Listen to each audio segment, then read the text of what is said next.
네, 평소보다 굉장히 많으신 우리 성도님들이 오셨습니다. 물론 이제 우리 성도님들의 아들, 딸들, 또 청년들, 또 우리 애양원에 연관이 있는 분들이 이렇게 오셨습니다. 이렇게 우리가 주 안에서 만나는 건 참 축복입니다. 여러분 우리 함께 인사하실까요? 이렇게 인사하시죠. 당신은 참으로 행복한 사람입니다 하고 인사하실까요? 당신은 참으로 행복한 사람입니다. 아멘. 한 번 더 인사하십시다. 한 번으로 부족한 것 같아요.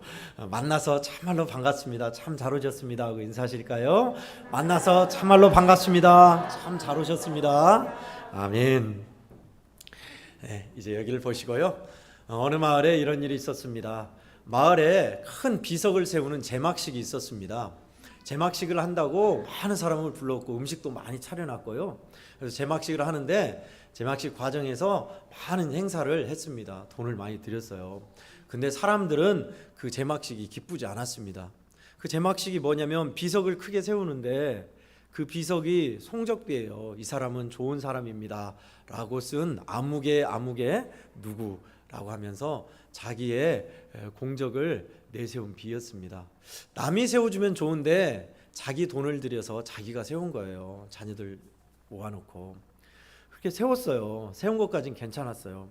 근데 며칠 지나서 누군가가 그 비석에 오물을 뿌렸습니다. 오물을 뿌린 것만 끝난 게 아니라 냄새가 동네 방네 진동한 거예요. 그 옛날에 젓국이라고 하죠. 젓갈 국물, 그것을 비석에 뿌려가지고 지나가는 사람마다 코를 막고, 혹자는 그 사람의 딱 맞게 아주 그런 냄새가 난다라고 할 정도였습니다. 그러자 어떠겠어요? 그 자녀들이 막 물로 뿌리고 청소하고 그랬죠. 근데 그게 한두 번이 아니에요. 젓갈 국물뿐만 아니라 쓰레기, 또 더러운 인분을 뿌리기도 하고. 왜 그랬을까요? 그 사람이 그렇게 존경받는 사람이 아니었거든요. 결국은 그 비석은 두동강이 나서 동네에서 천덕꾸러기가 됐다는 이야기입니다. 어느 동네에 있었던 실화 이야기입니다. 여러분 동네에도 혹은 여러분이 주변에도 많은 비석을 보시죠? 그 비는 종류가 많아요. 송덕비, 그분의 덕을 찬송한다, 기린다. 또는 공적비, 귀한 공로를 세운 사람. 또는 선정비, 우리 지역의 군수로서 너무너무 잘 다스려서 고맙다는 선정비.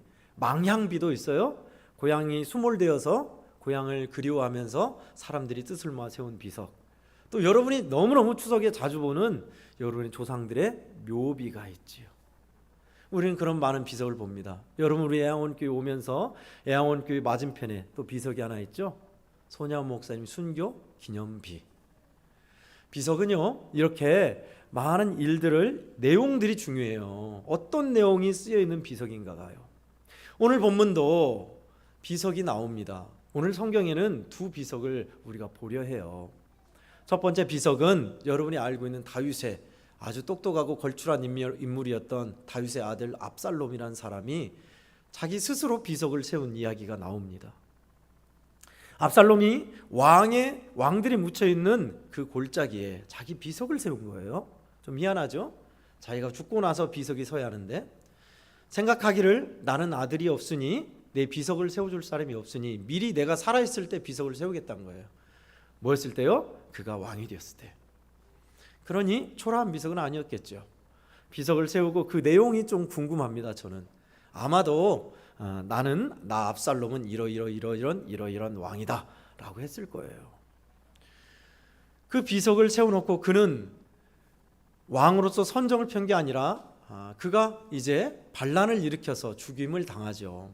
그의 시신은 숲을 사이 구덩이에 버려져서 돌무더기가 돼서, 시신은 왕의 묘실이 아니라 시신은 그곳 숲속에 안매장도 아니라 이상하게 죽었죠. 죽어 묻혔고 그 비석만 남아있는 거예요. 여러분, 성경이 간략하게 이렇게 표현했지만 후세 사람들은 그 비석을 보면서 어떻게 평가했을까요? 저는 그래요. 제가 평가한다면 아버지에게 칼을 든 놈. 여러분은 어떻게 평가하세요? 압살롬을. 분명히 그 당시에도 그랬을 거예요. 아버지에게 반역한 아들. 그 비석이 세세토록 남아있는 거예요. 또 하나의 비석을 소개하려 합니다. 우리가 읽지는 않았지만 열왕기하 23장 15절에서 20절에는 한 이름 없는 하나님의 사람이 이야기가 나옵니다. 열왕기하 23장은 이스라엘이 남과 북으로 나뉘었을 때예요. 솔로몬까지는 하나였어요. 그런데 솔로몬 아들 르호보암 때 나뉘었죠. 르호보암 때 북쪽은 여로보암과 함께 10지파가 갔어요. 훨씬 힘이 세죠. 사람들이 많이 지지했어요. 그리고 남쪽은 유다와 베냐민 몇몇 사람만 남아 있어요. 근데 10지파가 간 그곳의 왕인 르호보암이 생각하기를 이 백성들이 남쪽 유다로 하나님께 예배하러 가면 마음이 그쪽으로 갈 것이다 라고 생각해서 자구책으로 베델에 있는 곳에 단을 쌓고 금송아지를 올려놔서 이제 우리 신은 여기에서 예배한다라고 말을 하고 강제로 그 금송아지를 섬기게 했습니다. 그 사건이 있고 이제 제막식과 같이 금송아지에게 제사를 드릴 때 하나님은 이름 없는 한 사람을 보내요. 그때에 맞춰 보내는데 그 사람이 가서 베델의 단을 향하여 너는 예언하라. 이 단이 후에는 다윗의 후손 요시야라는 왕이 생겨나서 이 금송아지를 섬기는 제사장들의 뼈를 이곳에서 불사를 것이다. 그리고 이 제단은 금이 갈 것이다. 하자 그대로 됐어요. 그러자 그 신기한 광경을 보고 르호보암이 그 이름 없는 하나님의 사람을 선대하려 했습니다. 왕이. 근데 하나님의 말씀은 너는 그것을 예언하고 빨리 먹지도 말고 마시지도 말고 도망쳐 와라 라고 했거든요. 말 그대로 했어요. 왕이 베푼다고 선대한다니 다 거절하고 얼마나 융숭한 대접이었겠어요. 그리고 빨리 고향으로 남유다로 가는 길에 그 이야기를 들은 북쪽의 한 늙은 선지자가 그 사람을 대접해야 한다 하면서 기어이 데려와서 떡과 물을 마시게 해요. 떡과 물을 마시고 그 이름 없는 선지자는 그래도 하나님의 말씀대로 가려고 길을 떠나죠. 길을 떠났는데 사자를 만나서 물려 죽습니다. 희한하게요, 사자나 호랑이는 배고플 때 아주 사나워요. 그리고 배가 부르면 공격을 잘 안 합니다. 물어 죽였다는 것은 배고프다는 건데 희한하게 그 이름 없는 선지자를 뜯어먹지도 않고 그냥 가만히 놔둬요. 그 광경을 보고 늙은 선지자가 가서 자기 때문에 죽었다라는 걸 알고 그 시신을 걷어와서 장사를 지내고 묘비를 하나 세웁니다. 그로부터 300년 후, 수풀이 우거졌겠죠. 이름도 없이 후손도 없이 묻힌 묘잖아요. 300년 후에 다윗의 후세 중에 요시야가 진짜 왕이 돼서 대대적인 종교개혁을 해요.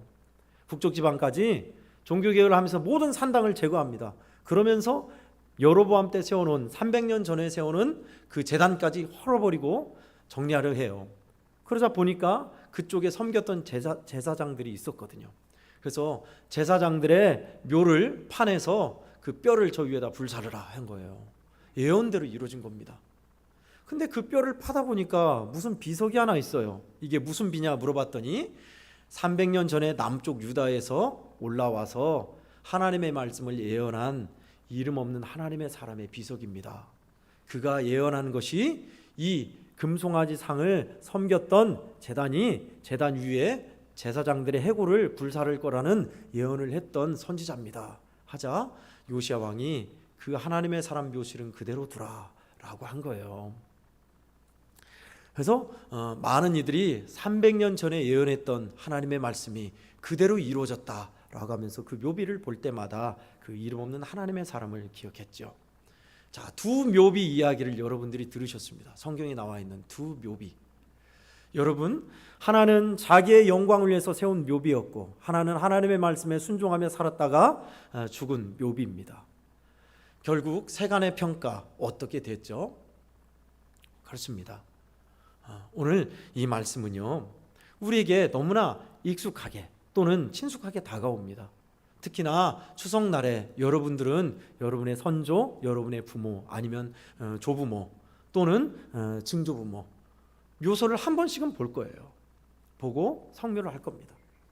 묘비가 있죠. 한국은 유교 문화가 강해서 묘비를 점잖게 씁니다. 학생 누구, 면장 누구, 아무개, 성도 누구, 권사 누구 하고 끝이에요. 그러나 분명 묘비에는 평가가 있기 마련입니다. 여러분 중에 여러분의 손자 손녀들이 할아버지 또는 부모님께 아버지 또는 엄마, 우리 할아버지는 어떤 사람이었어? 물으면 여러분들은 대답을 해야 돼요. 또 그 말은 무슨 말을 뜻하냐면 지금 있는 기성세대의 부모인 여러분들 그리고 조부 조모인 여러분들은 이제 여러분들의 평가를 받기 시작합니다. 어떤 평가를 받을까요? 내 인생이 끝나고 나서 세간 사람들, 내 후세들은 나를 어떻게 평가할까요? 또 복된 평가를 받기 위해서 우리는 어떻게 살아야 할까요? 오늘 이것을 나누려 합니다. 우리가 잘 알고 있는 속담에 호랭이는 죽어서 꺼죽을 남기고 사람은 죽어서 이름을 남긴다 했습니다. 그렇습니다. 그것은 변함없어요. 지금도 그래요. 사람들의 기억에 좋은 평가를 남기기 위해서 어떻게 할까? 사람의 인기에 명예에 연연하라는 말이 아닙니다. 하나님은요, 하나님을 섬기는 자녀들로 말미암아 칭찬과 명성을 얻게 하신다고 하셨습니다. 스바냐서 3장 17절에 20절에 우리를 사랑하시는 하나님은 그 백성을 회복하시고 많은 이들에게 칭찬과 명성을 듣게 하신다 하셨습니다. 사람들에게 손가락질 받거나 침뱉음 당하는 인생이 하나님을 잘 섬기는 인생 중에는 있지 않습니다. 저와 여러분의 인생을 가장 빛나게 하실 분, 그것은 우리를 지으신 하나님만이 그렇게 하실 수 있습니다. 왜요? 내 체질을, 내 속마음을 너무나 잘 아시기 때문에 그래요. 지난주에도 말씀드렸습니다만 이 마이크를 가장 잘 사용하게, 또 이 마이크에 대해서 가장 잘 아는 이는 마이크를 디자인하고 만든 사람이 가장 잘 알죠. 마찬가지입니다. 저와 여러분을 창조하신 하나님의 형상대로 빚으신 하나님이 내 인생이 가장 빛나는 곳이 어떤 곳이며 내가 가장 복되게 인생을 멋지고 근사하게 살 수 있는 것이 어떤 길인지를 하나님이 아세요. 그래서 오늘 저는 두 가지를 하나님의 뜻에 맞추어 함께 나누려 합니다. 먼저 첫 번째는 순종하려는 마음으로 사십시오라는 것입니다. 오늘 본문에는 나와 있지 않지만 마태복음 7장 22절은 우리에게 있어서 진정한 좋은 평가가 어떤 것이 한지를 보여주고 있습니다. 마태복음 22장에서 주님은 우리에게, 많은 이들에게 그렇게 말씀하셨습니다. 그날에 많은 사람이 나더러 이르되 주여 주여 우리가 주의 이름으로 선지자 노릇하고 귀신을 내어 쫓으며 주의 이름으로 많은 권능을 행하지 아니하였나이까 하리니 그때 내가 그들에게 밝히 말하되 내가 너희를 도무지 알지 못하니 불법을 행한 자들아 내게서 떠나가라 하리라. 여러분, 세간의 평가, 사람들의 후세 평가도 중요해요. 그런데요, 우리에게 돌이킬 수 없는 평가, 그 중에 가장 중요한 평가는 생명책에 기록된 평가요, 하나님께서, 주님께서 하시는 평가입니다. 오늘 본문에서 우리가 주님을 위해서 선지자로 많은 말씀을 전하고 귀신을 내어쫓고 능력을 행하고 왔습니다. 잘했죠, 주님? 했지만 주님이 하신 평가는 달랐어요. 내가 너를 도무지 모른다. 너희들은 불법을 행했다라고 하고 있습니다. 그러면 우리에게 어떻게 하라는 것일까요?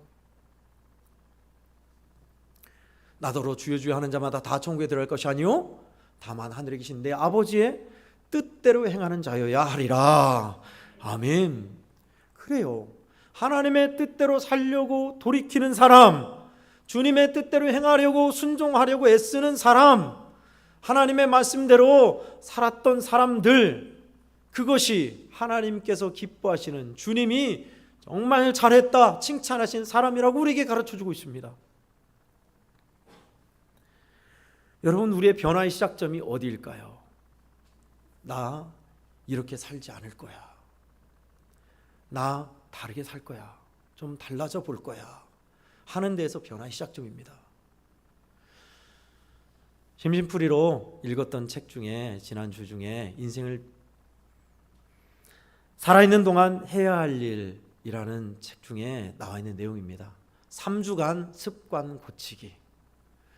우리 사람의 습관 고치는 건 3주간 21일이 주기적이라고 그러죠. 그래서 21일 정도 참고 꾸준히 하면 우리의 습관처럼 우리의 몸에 배인다고 그래요. 한 여성이 당신은 이제 건강이 아주 나빠졌으니 패스트푸드 음식을 절대 먹어서는 안 됩니다라고 의사의 진단을 받았어요. 그리고 나서 그날부터 자기가 좋아하는 패스트푸드 음식을 안 먹기로 결심하고 습관을 고치기로 합니다. 근데 하루는 진짜 힘들더래요. 첫날은 냉장고에 보면 통닭도 있고 피자도 있고 햄버거도 있고 초콜릿도 케이크도 있는데 그 좋아하는 것을 못 먹어야 한다니 너무 막 속이 뒤집히더래요. 근데 어떻게 해요? 건강을 지키기 위해서는 참아야죠. 그런 것을 안 먹어야죠. 그렇게 했었대요. 근데 한 3일 됐을까요? 누가 아는 사람이 피자를 선물해서 피자를 먹는 거예요. 아이들이, 식구들이 피자를 먹는 거예요. 자기만 못 먹고 있어요. 그 맛있는 피자를. 아이들이 그러더래요. 엄마, 한 조각만 먹어. 괜찮으니까 조금만 먹어도 되잖아. 너무 유혹을 참기 힘들더래요. 그래도 건강을 지켜야 하니까, 안 먹기로 했으니까, 고치기로 했으니까 겨우겨우 참았답니다. 그 참은 고비를 넘겼더니 이제 다음 날부터는 더 술술술 풀리더래요. 그래서 결국은 패스트푸드 음식을 끊고 야채와 건강한 음식을 먹어서 건강이 많이 좋아졌다는 거예요. 근데 이 여인이 여기서 끝난 게 아니에요. 내가 나쁜 습관 또 하나를 다음 것을 고쳐야겠다 마음먹은 거예요. 그것은 자기가 봤더니 자기 남편에게 잔소리를 많이 하는 그런 게 있더래요. 그것을 한번 고치려고 했더니 잔소리를 안 할래 안 할 수가 없어요. 남편이 잘 씻지도 않지, 밥 먹은 거 치우지도 않지, 빨래를 벗어놓을 때는 늘 빨래를 뒤집어 놓지 말고 하라 했어도 양발이나 옷을 다 뒤집어 놓고 있지. 도무지 잔소리를 안 할래 안 할 수 없더래요. 발견해도 칭찬할 것이 안 나오더래요. 그래도 잔소리를 안 하기로 노력하다가 칭찬을 찾아보기 시작했답니다. 그러다 보니 남편이 그래도 칭찬할 구석이 있더래요. 먹 같은 것을 다른 남편보다는, 딴 사람들보다는 투닥투닥 잘 고치는 걸 하더래요. 전기 같은 것도 잘 고치고. 그래서 당신은 솜씨가 참 좋은 것 같아 하고 칭찬을 한번 하더니 이제 점점 남편의 좋은 점이 보이더래요. 아침 일찍 가서 열심히 일하는 남편, 또 아이들에게 자상한 남편. 비록 설거지는 안 하고 먹은 거 안 치우고 잘 안 씻지만 좋은 점이 많더래요. 그렇게 하면서 좋은 점을 하나 둘 발견하면서 사주가 되었어요. 그런 이제 남편이 알아차더래요. 당신 무슨 일 있어? 많이 달라진 것 같아. 아내가 이실직고했죠. 내가 의사 선생님한테 진료를 받고 나서 나쁜 습관을 고치기 위해서 겨우겨우 하나를 고쳤는데 두 번째는 당신에게 잔소리하는 걸 고치려고 노력했다고. 그 이야기를 듣고 남편이 묵묵히 듣고 있더래요. 그러면서 하는 말이 남편이 그래, 당신이 그렇게 했으니 나도 좋은 남편 되려고 나쁜 습관을 이제부터 하나라도 잡아서 고칠 거야. 참 훌륭한 일이었습니다. 여러분, 예수 믿는 우리도 마찬가지예요. 지금껏 살아왔던 우리의 습관과 욕심과 죄악과 내 마음대로 살던 일들을 고치는 게 하루아침에 시군죽 먹기처럼 안 될 거예요. 그러나 여러분, 중요한 게 뭔지 아세요? 아마 평생 우리는 완벽의 정도에 이르지 못할 겁니다. 주님은 뭘 보실까요? 말 그대로예요. 순종하려고 시도하고 몸부림치고 하나님 의지하고 믿음으로 살려 애쓰는 것을 보시는 거예요. 돌이키는 그 마음 말이죠. 순종에는 의지가 필요합니다. 그러나 우리는 정말 철저하게 순종하기에는 우리의 실행 능력이 너무나 미치지 못한 사람들이에요. 그런 우리를 하나님은 부르셔서 믿음으로 살게 하시려고 우리를 설득하시고 말씀하시고 가르쳐 주십니다. 그럴 때 어떻게 해야 할까요? 기꺼이 주님의 뜻에 응답하면서 하나님 의지하셔야 돼요. 하나님, 잘 순종할 수 있게 도와주십시오. 제 힘으로는 잘 안 되지만 하나님의 말씀대로 순종하며 살 수 있도록 도와주십시오 하셔야 돼요. 두 비석의 차이점을 아십니까?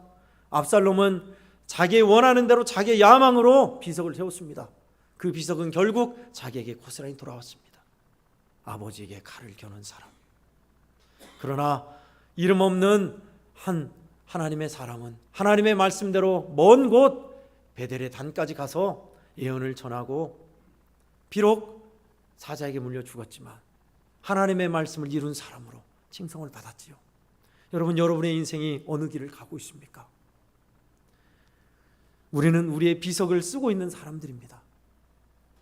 저는 우리 애양올교회 성도들, 이곳에 있는 모든 이들을 축복하고 싶습니다. 힘들고 어려워도 하나님의 말씀대로 순종하려 애쓰는 사람들 되셔서 우리 주님이 참으로 칭찬하는 생명책에 기록된 사람들, 그날에 주님이 참말로 반가워하고 칭찬하시는 믿음의 사람들 다 되시기를 예수님 이름으로 축원합니다. 아멘. 끝으로 두 번째는요, 하나님께 쓰임받음을 기뻐하십시오 라는 겁니다. 따라하겠습니다. 하나님께 쓰임받음을 기뻐하십시오. 아멘. 여러분, 오늘 본문에 나와 있는 게 아니라 로마서 16장은 33명의 사람들이 등장합니다. 로마서를 마무리하면서 사도 바울이 아무개에게 문안하라, 아무개에게 문안하라 하면서 33명의 하나님의 사람들, 정말 헌신된 사람들이 등장해요. 그곳에 29명은 로마 성도고 24명은 로마 성도고 9명은 고린도 교회 성도예요. 그런데 참 그 평가가 다 달라요. 22절에 보면은 로마서 16장 22절에 제가 읽어드릴게요. 이 편지를 기록하는 나 더디오도 주 안에서 너희에게 문안하노라. 더디오라는 뜻은요, 영어로 더 서드라는 뜻이에요. 셋째 뜻입니다. 그러면 셋째라면 권력 서열, 바울, 베드로 다음에 더디오인가? 라는 의미가 아니에요. 옛날에는 종, 노예들은 이름이 없었습니다. 그래서 첫 번째 종, 둘째 종, 셋째 종 그랬거든요. 더디오는 노예 출신이었어요. 그런데 예수를 믿고 사도 바울의 극진한 동역자가 됩니다. 사도 바울이 말하는 것을 받아 썼던 거예요. 받아 쓰면서도 많은 성도들에게 알려진 그 더디오도 나도 여러분에게 문안합니다 라고 하고 있는 내용입니다. 종된 신분에서 예수 믿는 것이 쉬웠을까요? 지금처럼 기독교가 공인되지 않았을 때입니다. 어마어마한 핍박과 어려움이 있었겠죠. 그럼에도 로마 교회에 인정받는 그런 사람이었어요. 참 훌륭하죠. 12절을 보니까 12절 후반부에는 주 안에서 많이 수고하고 사랑하는 보시에게 문안하라 라고 하고 있습니다. 여러분, 이 평가 받고 싶지 않아요? 주 안에서 정말 많은 수고하고 많은 이들에게 사랑받는 아무개 권사, 주 안에서 정말 수고하고 많은 이들을 사랑했던 아무개 장로, 여러분의 비문에 이게 써있다면 얼마나 영광스럽겠어요. 지금 급평가 받고 있는 거예요. 이분들이 얼마나 수고했을까요? 많은 수고를 했다니. 사도 바울에게 수고는요, 어마어마한 수고입니다. 이루 말할 수 없는 수고였을 거예요. 사도 바울이 인정한 수고, 교회를 위해서 어마어마한 수고와 헌신 애썼던, 그리고 많은 이들이 사랑하는 보시에게 문안하라 라고 하고 있습니다. 저는요, 저의 생에 주님 앞에 이런 칭찬을 받았으면 참 좋겠어요. 주님 앞에 섰을 때 우리 주님께서 정말 수고하고 했었다 아무개야, 그거면 정말 좋을 것 같아요. 한 명만 더 소개할게요. 1절입니다. 내가 겐그레아 교회의 일꾼으로 있는 우리 자매 베베를 너희에게 추천하노니 너희는 주 안에서 성도들의 합당한 예절로 그를 영접하고 무엇이든지 그에게 소용되는 바를 도와줄지니 이는 그가 여러 사람과 나의 보호자가 되었습니다. 베베라는 한 자매를 소개하고 있습니다. 결혼을 안 한 자매입니다. 근데 이 사람이 무슨 일을 했냐면 겐그레아에서 고린도로, 고린도에서 로마까지 사도 바울 선생의 편지를 전달하는 역할을 했습니다. 그러니 이 자매를 합당하게 예우하라, 내가 너희에게 강력히 추천한다 라고 한 말이에요. 보세요. 편지 전달하는 일, 왜 나한테 그런 일을 시켜? 딴 사람도 있는데, 파발꾼도 있는데. 그렇지만 기쁨으로 그 일을 잘 수행했어요. 자그마한 일도요, 충성스럽게 하나님께 설하신 일을 기쁨으로 감당하면 분명 하나님은 이렇게 칭찬하시는 분이십니다. 종이었다가 최고의 지도자로 하나님의 손길 따라서 크게 믿음 안에 쓰임받았던 사람이 있죠. 보통요, 정말 유명하거나 큰 위대한 위인 뒤에는요, 그 아들이나 그 뒷사람은 빛을 못 보기 마련이에요. 한경진 목사님 다음에 후임 목사님, 한경진 목사님만큼 유명합니까? 아니죠. 조용기 목사님 후임 목사님, 조용기 목사님만큼 뛰어넘습니까? 아니죠. 대부분 그래요. 이순신 장군의 아들, 이순신 장군보다 더 유명합니까? 아니죠. 손야원 목사님의 후손, 손야원 목사님을 뛰어넘습니까? 아니죠. 그러기 마련이에요. 다. 목회도 그래요. 전임 목사님이 훌륭하게 목회를 잘했죠. 후임 목사님은 빛을 못 봐요. 아무리 잘해도 뛰어넘지 못해요. 그런데 희한하게 쌍벽을 이룬 그런 두 지도자가 있어요. 전임 지도자가 불세출의 지도자였는데 하나님은 그 밑에서 시종 역할을 했는데 그를 들어서 그와 쌍벽을 이룬 지도자로 만들었어요. 누군지 이제 여러분 감 잡히시죠? 여호수아입니다. 모세는 이스라엘 백성을 출애굽해서 광야에서 데리고 다녔지만 더 큰 업적이 있었어요. 해야 할 일이 뭐예요? 가나안 땅 입성해서 전쟁을 치러야 했어요. 군사 훈련 경험이 없고 전투 경험이 없는 그들을 데리고 막강한 철기 문화가 있는 그들과 전쟁을 치러야 했다고요. 그 많은 백성을 컨트롤해야 하고 지도해야 했어요. 두려울 수밖에요. 그런 여호수아에게 하나님은 능력이 되어주시고 힘이 되어주셔서 백전백승하게 하셨죠. 그리고 임무를 완수하게 하셨어요. 모세와 쌍벽을 이루는 지도자로 만들어주셨어요.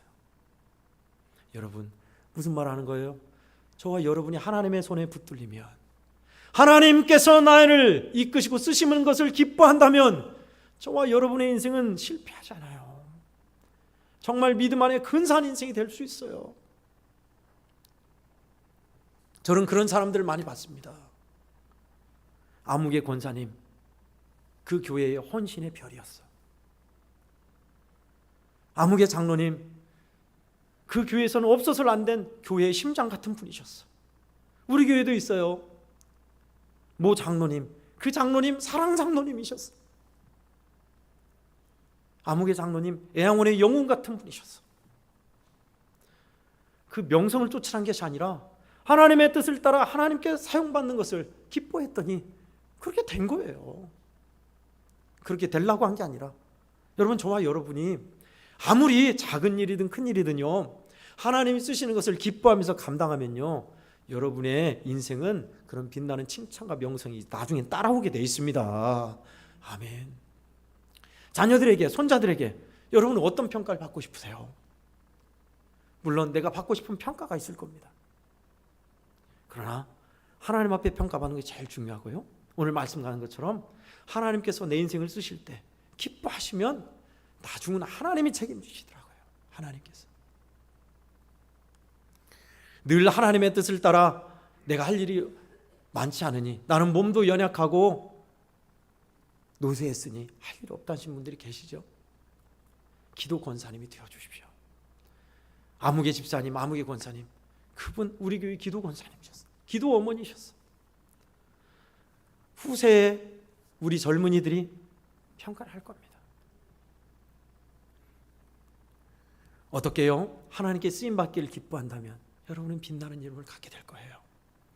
하나님 앞에 돌이키는 마음으로 순종하려고 하는 마음만 있다면 여러분들은 충분히 하나님께서 기뻐하신 인생으로 멋지고 근사한 그리스도인으로 살게 될 겁니다. 그러한 우리의 자손들, 우리 모든 성도들, 우리 믿음의 애양원교회 식구들이 다 되시기를 주의 이름으로 간절히 축원합니다. 아멘. 기도하겠습니다. 하나님 아버지 감사합니다. 두 묘비를 보고서, 두 비석을 보고서 우리에게 주신 하나님의 말씀을 함께 나누었습니다. 아버지여, 저희가 믿음으로 산다 하면서도 내 마음대로 내 고집대로 사는 연약한 모습만 싸우나, 아버지여 돌이키는 마음을 늘 주셔서 순종하려고 애쓰는 사람들 되게 하여 주시옵소서. 뿐만 아니라 하나님이 내 인생을 쓰실 때 크든 작든 이것을 기뻐하는 사람이 되기를 원합니다. 그래서 우리 애양원교회 모든 믿음의 권속들, 자손들은 하나님께 영광 돌리며 칭찬과 명성을 얻는 멋지고 근사한 믿음의 인생이요 그리스도인들로 살게 하여 주옵소서. 주 예수님의 이름으로 축복하며 기도하옵나이다.